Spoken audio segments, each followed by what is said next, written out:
Kita punya tema hari ini, Bapak Mama, Bapak Saudara, persekutuan yang memulihkan menanti dengan sehati. Saudara, ini berbicara tentang menanti, ini hal yang paling membosankan. Betul kok Bapak Mama, Bapak Saudara? Anak-anak muda dong tunggu chat dari nyong, dari nona, lama balas kira-kira bosan kosonnya. Mama-mama dorang yang tunggu kira-kira tunggu COD itu membosankan kosonnya. Pesta sudah lagi 2 hari COD pakaian belum sampai. Tapi adakah saudara-saudara, Bapak Mama, anak-anak yang terkasih yang sementara tunggu jawaban doa? Ada kok? Yang lagi menanti jawaban doa supaya dipulihkan, disembuhkan dari sakit. Ada kok yang sementara menunggu waktu supaya hubungan relasi itu bisa kembali baik. Ada orang saudara-saudara tunggu terlalu lama, lalu kemudian bikin bosan, dia mulai gelisah, mulai lelah, lalu mulai putus asa. Ini juga yang dialami oleh murid-murid Tuhan Yesus, saudara-saudara. Ya, jadi kisah ini, kisah rasul-rasul menanti-nanti ini ada di tengah-tengah 2 kisah besar. Kisah kenaikan Yesus ke surga dan juga kisah Pentakosta, saudara-saudara. Dalam ketidaktahuan, dalam ketidakmengertian, dalam kegelisahan, dalam ketakutan, dorang harus tunggu. Masih ada misi yang harus dikerjakan.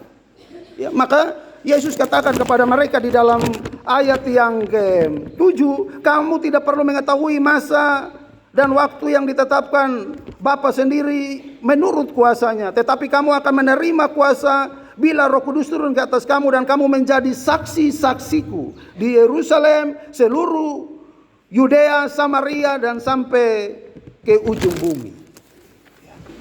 Jadi, dorang yang percaya kepada Yesus, dorang yang beriman kepada Yesus, dorang yang mengakui dan menerima Yesus sebagai Tuhan dan Juru Selamat punya tugas apa? Menjadi saksi.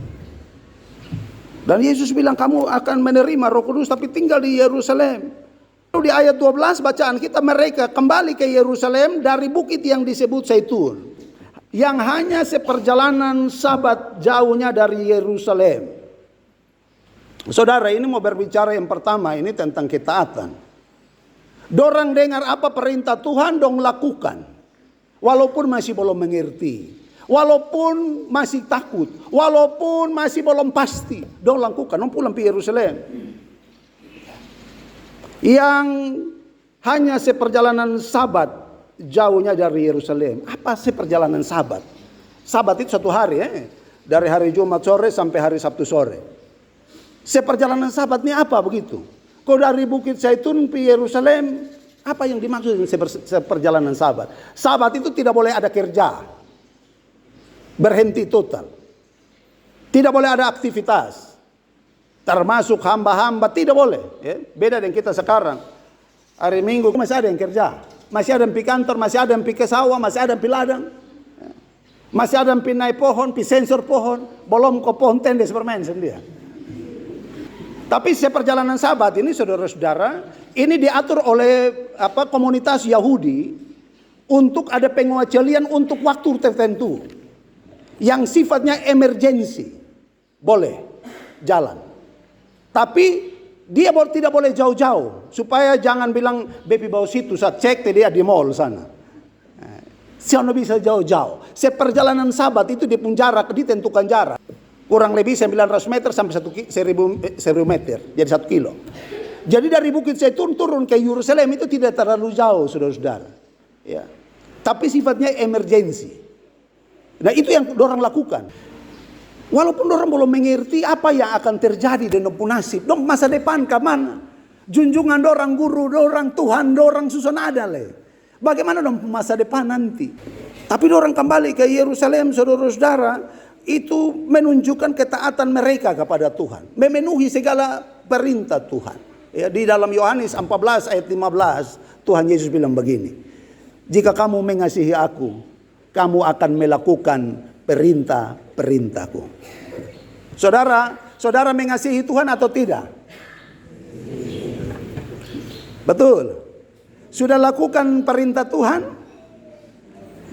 Sudah? Jika kamu mengasihi aku, kamu akan melakukan segala perintah-perintahku. Walaupun dong belum tahu kapan pasti, persis. Roh Kudus itu akan dicurahkan. Ya, kalau sekarang kita baca, kita tahu 10 hari kenaikan Tuhan Yesus ke surga. Maka pencurahan Roh Kudus itu terjadi. Tapi dorang yang waktu itu dengar dalam ketegangan, dalam kepanikan, dalam ketidaktahuan, dorang belum pasti semua. Apa yang terjadi dan dong pun hidup, nanti dong ditangkap, dong dihukum sama ke dong pun Tuhan atau bagaimana kapan ini turun atau tidak, dorang tetap lakukan dalam ketaatan. Ya, jadi harga mengikuti Yesus itu ketaatan, ya, kesetiaan. Bilang pengikut Yesus, termasuk kami hamba-hamba Tuhan yang di depan, tapi tidak taat, tidak setia, dia bukan pengikut Yesus. Nanti pikir-pikir sendiri, saudara-saudara, kau tahu di kelompok yang mana? Mengikut Yesus atau tidak? Murid-murid walaupun belum mengerti, tapi taat. Taat itu bisa ditawar-tawar. Hari Minggu jam 8 kotong ibadah. Maka soalnya ada alasan bilang, aduh ini om kandung. Ini pun tante kandung, itu ada kotong nikah dia yang bawa babi. Soalnya bisa, jam ibadah.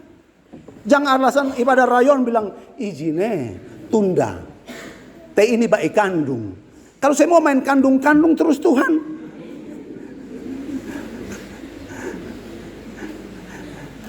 Tidak bisa tidak, kita pengkhotbah ini omong apa bikin itu, amin kok. Jangan omong lain bikin jawab sendiri. Iya.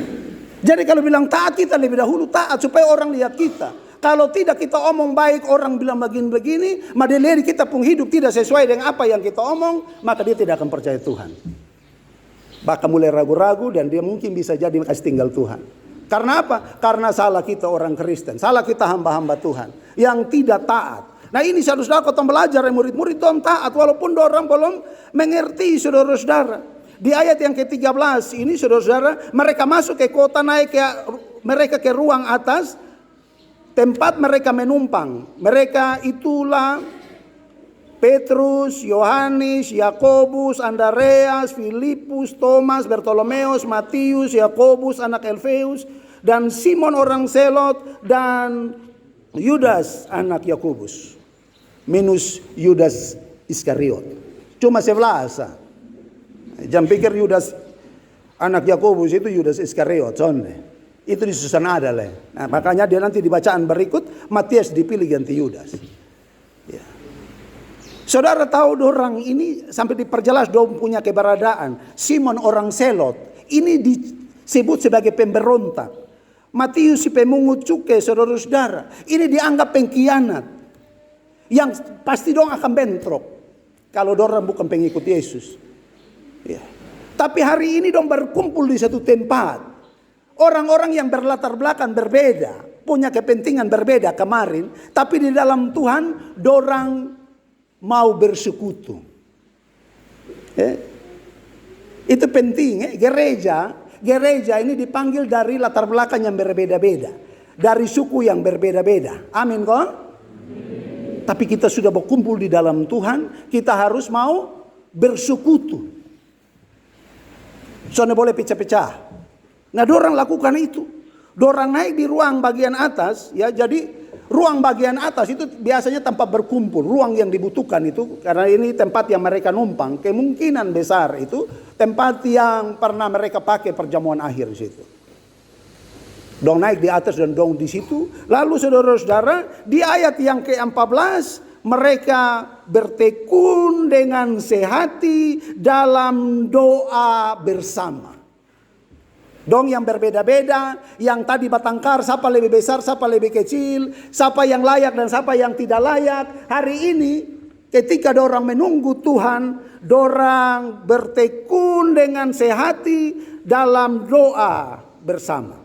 Ya. Bahkan dalam bacaan ayat 14 disebutkan juga ada beberapa perempuan serta Maria ibu Yesus dan saudara-saudara Yesus. Saudara, sebelum Yesus naik ke surga, sebelum Yesus menderita, bahkan di pun saudara-saudara saya anggap dia tidak waras. Dia ditolak bukan hanya oleh orang-orang sekampung, termasuk di pun saudara-saudara. Tapi orang-orang yang kemarin tidak percaya itu yang lomba kumpul di situ. Dalam satu ketekunan, sehati, dalam doa bersama. Itu menjadi sesuatu yang luar biasa, saudara-saudara. Kisah ini mencerminkan kondisi kita hari ini, saudara. Ya, banyak orang yang hari ini kan kita hidup di zaman media sosial. Banyak orang yang begitu aktif di media sosial, semua dia posting habis. Mau di story WA, mau di story Facebook, mau di IG, mau di apa saja posting habis. Dia begitu aktif, tapi di pung hati kosong. Dia kerasa sendiri. Tiap hari di mana dia ada yang di pung HP sebagainya. Badai kadang di pung suami, badai kadang di pung istri jadi begini. Sendiri. Son mau bersekutu. Nanti mama bilang, bapak lepas HP, tahan dulu kok tombol oma. Orang yang hidup dalam Tuhan dia mau bersekutu. Amin kok. Bukan mau sendiri-sendiri. Ada orang zaman sekarang, saudara-saudara, yang dia rajin aktivitas ibadah, gereja rajin, ibadah rayon, ibadah kategorial, kaum bapak judi pi, perempuan judi pi, anak-anak judi pi, rajin semua. Tapi di relasi dengan orang lain tarbatu. Babenci, badendam, bamarah. Itu entah itu anak kecil dong menyanyi itu. Harus berapa kali ampuni orang? 7 kali kok, 70 kali kok. Kemana Tuhan?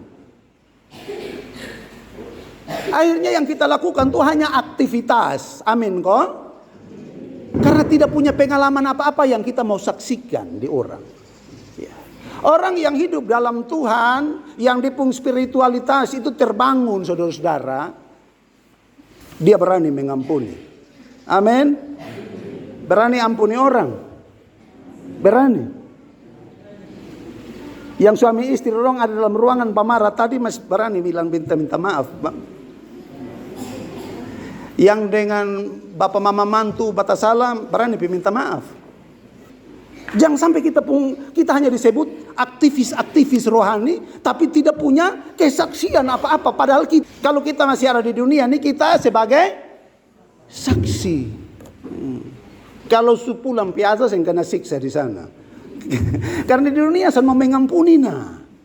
Tahu-tahu Tuhan bilang ampunilah supaya Bapa di surga juga mengampuni dosamu. Itu hukum, saudara. Ya. Jangan sampai kita pun doa-doa belum jawab karena kita juga belum lakukan perintah Tuhan. Ya. Nah, saudara yang terkasih dalam Tuhan kita Yesus Kristus, hari ini kita belajar ada 3 hal, ada 3 kata kunci.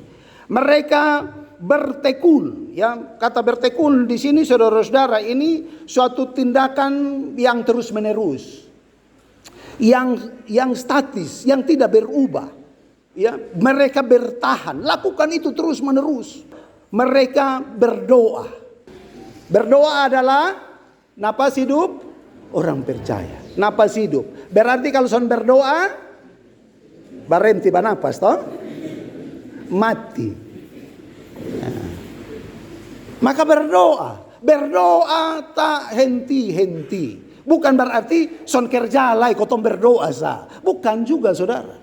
Tapi berdoa dalam segala situasi. Susah, senang, untung malam kita berdoa bersyukur terus. Lalu dalam rumah tangga itu saudara-saudara seperti murid-murid. Dorang bersehati. Ya. Kata sehati saudara-saudara ini berarti sepakat. Sehati, sepakat, setujuan. Ya. Untuk apa? Untuk menanti waktu Tuhan, penggenapan Tuhan. Ya, orang yang tadi bertentangan ini, yang tadi berbeda-beda ini dong bersehati, dong pung hati dong kasih satu untuk memenuhi misi Tuhan. Tinggallah di situ sampai kamu diperlengkapi Roh Kudus. Ya. Jadi harus bertekun saudara-saudara. Ya. Nah, walaupun saudara-saudara kita dalam keadaan yang tidak baik-baik saja saudara-saudara, tetapi harus hidup dalam persekutuan. Ya. Ibrani pasal 10 ayat yang ke-25. Coba ada yang baca di situ. Coba baca keras.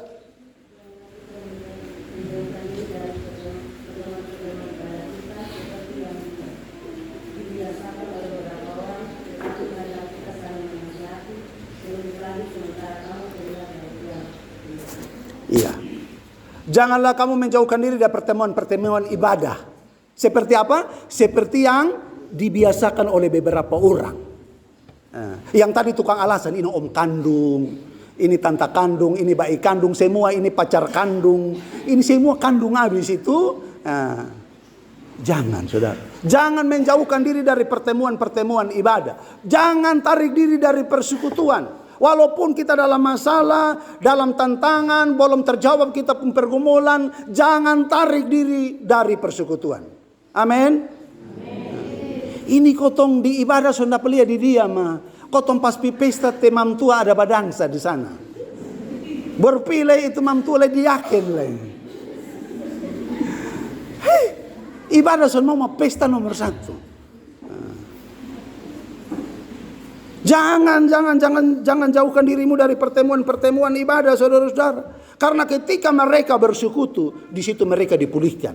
Mereka yang kemarin cerai-berai disatukan oleh Tuhan. Mereka yang kemarin gagal, Petrus menyangkal Tuhan Yesus, dipulihkan oleh Tuhan. Di situ orang dipulihkan. Ya, jadi persekutuan itu persekutuan yang memulihkan, bukan persekutuan yang menghakimi, bukan persekutuan yang menjatuhkan, tapi persekutuan yang merangkul. Amin kok? Dalam Injil Matius pasal 7 ayat 28 Tuhan Yesus bilang di sana, marilah kepadaku semua yang letih lesu, aku. Nah itu, jangan tarik diri dari persekutuan apapun yang terjadi.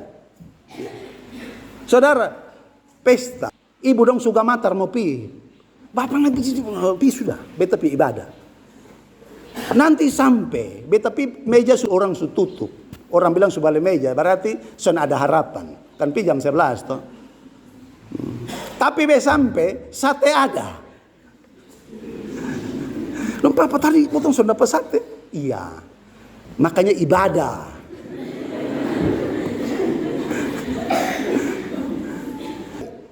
Beta tahu teman-teman yang lain khawatir jangan sampai sate son ada. Tapi beta terlalu yakin. Biar pi di saat terakhir kotong barisan terakhir, sate tetap ada. Dia dong jalan di muka, dong bilang senang aja jalan 4 menit dapat sate terus. Jangan khawatir saudara, jangan lari dari persekutuan. Karena di dalam persekutuan kita dipulihkan. Amin kok? Di dalam persekutuan kita disembuhkan. Asal kita datang dengan ketulusan, ya. Bukan dengan keterpaksaan. Jadi keadaan kita bukan penghalang untuk kita tarik diri. Ya. Jadi kalau kita marah dan penatua diaken juga jemaat yang bilang begini, kalau dia pimpin bisa pi. So ini boleh pergi karena kita cari Tuhan. Justru di jam itu Tuhan kesengaja kasih ketemu kita untuk kita saling mengampuni, saling berdamai di situ. Dan walaupun sulit, amin kok. Walaupun saya tengah mati, Pak Ibu mati, sulit. Kedagingan itu harus disalibkan saudara. Tuhan Yesus bilang barang siapa yang mau mengikut aku, dia harus menyangkal diri. Sangkal dirimu, pikul salib setiap hari, ikut aku. Jadi bukan persoalan habis baru datang di Tuhan. Murid-murid masih banyak masalah, tapi mereka datang kepada Tuhan. Karena itu mereka dipulihkan. Yang kedua, saudara-saudara, mereka hidup di dalam kesehatian. Jadi mereka bertekun tapi sehat. Tentu versi kita menunggu menanti beda. Murid-murid masa lampu 2000 tahun lalu menunggu menanti keturunan Roh Kudus. Tapi Roh Kudus sudah turun 2000 tahun yang lalu di dunia. Amin kok? Peristiwa itu tidak mungkin terjadi lagi. Penantian orang percaya hari ini menunggu seperti malaikat bilang, dia yang diangkat ke surga akan kembali dengan cara yang sama. Kita tunggu Tuhan Yesus datang kembali. Amin. Supaya apa? Di dalam Injil Yohanes 14 itu Tuhan Yesus bilang, di rumah Bapakku banyak tempatnya. Kalau tidak aku tidak mengatakannya kepadamu. Aku pergi ke sana untuk menyediakan tempat bagimu. Supaya di mana aku berada, kamu pun berada. Kita lagi menunggu dia datang untuk bawa pulang kita ke sana, saudara. Nah menunggu ini harus sehati, sepakat, ya, setujuan. Jangan tiap hari dalam rumah tangga suami dan istri baklaisa. Nah ini mau sepakat di mana saudara? Mau sehati ke mana? Tidur satu pi barat, satu pi timur. Ini mau ke mana? Harus sehati. Di dalam ibadah juga begitu. Pendeta, penatua, diaken dong, pengajar dong, batang karsa dalam gereja. Nah kita mau jadi gereja yang bersaksi seperti apa? Ya. Sudah bisa saudara-saudara. Harus ada kesehatian di dalam masa penantian itu saudara-saudara. Ya. Hari ini dunia rumah tangga ini saudara-saudara ini penuh dengan perpecahan. Kenapa? Karena tidak sehati. Bukan bepun jodoh Pak Pendeta. Nah kemarin yang lu janji bilang aku berjanji setia kepada engkau dalam untung maupun malang, dalam keadaan sehat maupun pakai acara drama Korea air mata meleleh, bolam ucap supaya pokoknya itu ritual yang selalu terjadi di pernikahan. Tapi susun sehati lah bilang ini bukan bepun jodoh, mungkin bepun jodoh yang itu. Yang itu orang punya. Soalnya Pak biar beta tunggu di pun janda sah. Soalnya bisa, lu masuk anggi orang. Nah. Jadi menunggu itu harus sehati saudara-saudara. Jangan ada kepentingan ya. Di mana-mana perpecahan rumah tangga, perpecahan gereja, perpecahan persekutuan apapun itu karena ego. Betul kok tidak? Karena kepentingan diri itu yang ditonjolkan. Dia mau dengar orang lain dong. Dia sah. Nah. Beta ini baru in gereja berdiri. Padahal manusia sudah bisa bikin apa-apa. Manusianya bangun ini gedung. Gereja ini karya Roh Kudus. Amin kok. Tuhan Yesus bilang tinggal di situ sampai kamu diperlengkapi kuasa dari Roh Kudus. Karena apa? Dia tahu misi pekabaran Injil bukan gampang. Yang bisa mengubahkan hati orang itu cuma Allah. Buat satu persekutuan gereja sejati ini saya dan saudara manusia, bukan bangunan ini. Ya. Jadi harus sehati, ya. Supaya persekutuan itu menjadi persekutuan yang memuliakan Tuhan saudara-saudara. Ya, sehati bukan berarti semua sama. Tetap kotong berbeda. Dalam rumah tangga kotong suami dan istri. Laki-laki dan perempuan. Kotong pula latar belakang berbeda. Pendidikan berbeda. Pola pikir berbeda. Hobi beda. Beda semua. Jadi sehati bukan berarti kotong sama semua. Tapi ada kesediaan untuk saling menerima satu dengan yang lain. Untuk saling merangkul, saling menopang, saling membangun di dalam Tuhan. Ya, mulai dalam rumah tangga, dalam persekutuan gereja, dalam persekutuan masyarakat, kita harus sehati saudara-saudara, harus sepakat. Ya. Nah ini yang dialami oleh murid-murid, orang menanti sampai pengenapan Roh Kudus itu terjadi. Nah Bapak Mama yang terakhir ini dia katakan bahwa mereka bersekutu sehati dalam doa. Ya. Jadi kalau kita dalam keadaan gelisah, ya saudara-saudara, menunggu itu pasti membosankan. Menunggu itu pasti menegangkan. Menunggu itu pasti mengkhawatirkan. Tapi kalau kita melakukan sesuatu, kita tidak akan fokus di menunggu. Kenapa? Karena kita lagi melakukan sesuatu. Nah sesuatu itu harus bermanfaat. Berdoa. Yang menanti menjadi penanti yang setia. Jadi harus berdoa saudara-saudara. Kalau saudara-saudara lagi menunggu, apa yang saudara-saudara lakukan? Berdoa kok bikin apa? Tiba-tiba ada orang mati. Mau tunggu dia dikubur. Kotong pun tradisi bilang 3 hari. Tungguin 3 hari Bapak Mama dong bikin apa? Cek mabok? Atau main judi? Berdoa. Bukan menunggu bikin aneh-aneh di situ saudara. Ya. Puji Tuhan hari ini kita melihat kenyataan bahwa bola guling hampir-hampir sudah ada lah di tip mete. Tapi mabok, judi kartu, judi lain itu masih ada. Duduk berdoa. Apalagi celaka 12 kalau yang duduk minum mabok di situ penatua harus berkhutbah lah. Puji Tuhan di sini son penatua dong bye-bye semua. Dia akan bye-bye semua. Jangan bilang Pak ini adat 1 kali sah.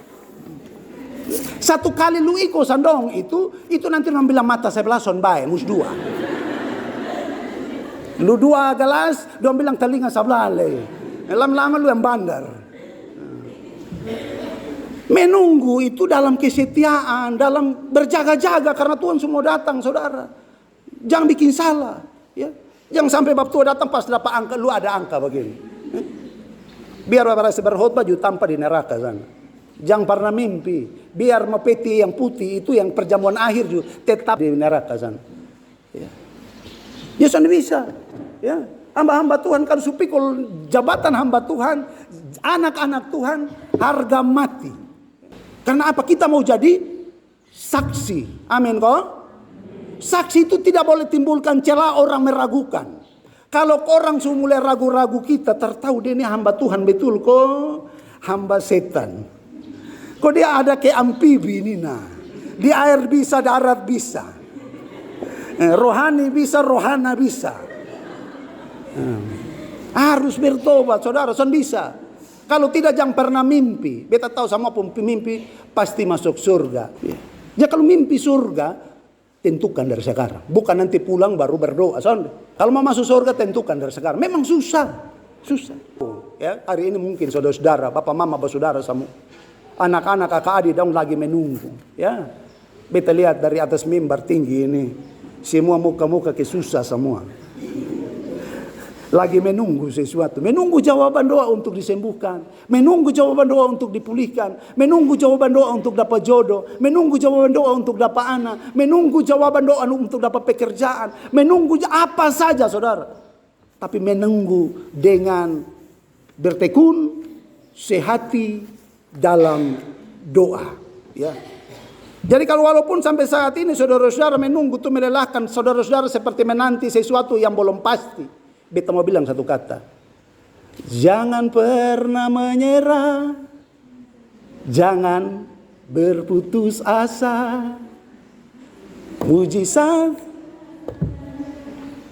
saat hati menyembah. Menyanyi itu begitu saudara. Jangan pernah menyerah. Jangan berputus. Ini mau apa?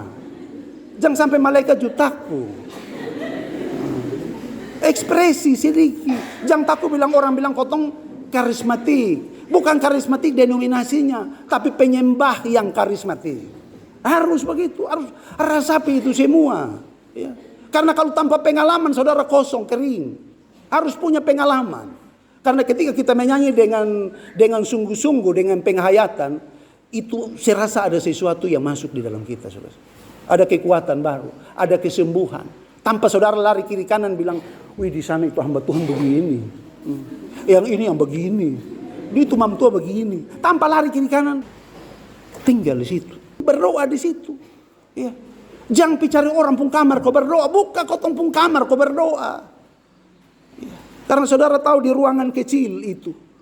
Di ruangan kecil yang dong berkumpul itu. Roh Kudus turun dan berkarya secara luar biasa di situ. Di ruangan yang kecil itu. Gereja perdana terbentuk di situ dan mengubah satu dunia. Tinggal di situ, bertekun, sehati dalam doa. Itu yang kita harus lakukan, saudara. Penantian kita berbeda ya, saudara. Tadi saya bilang, secara jasmani pasti berbeda. Saudara pergumulan lain, saya pergumulan lain. Tapi kita penantian secara iman, ya sama. Dia datang kembali untuk bawa saya dan saudara untuk tinggal bersama dia di surga selama-lamanya. Amin kok? Kembalilah saudara, jalanilah kehidupan saudara dengan setia, jadilah persekutuan-persekutuan ibadah gereja Tuhan yang bertekun, sehati dalam doa bersama. Tuhan berkati kita dengan firman-Nya.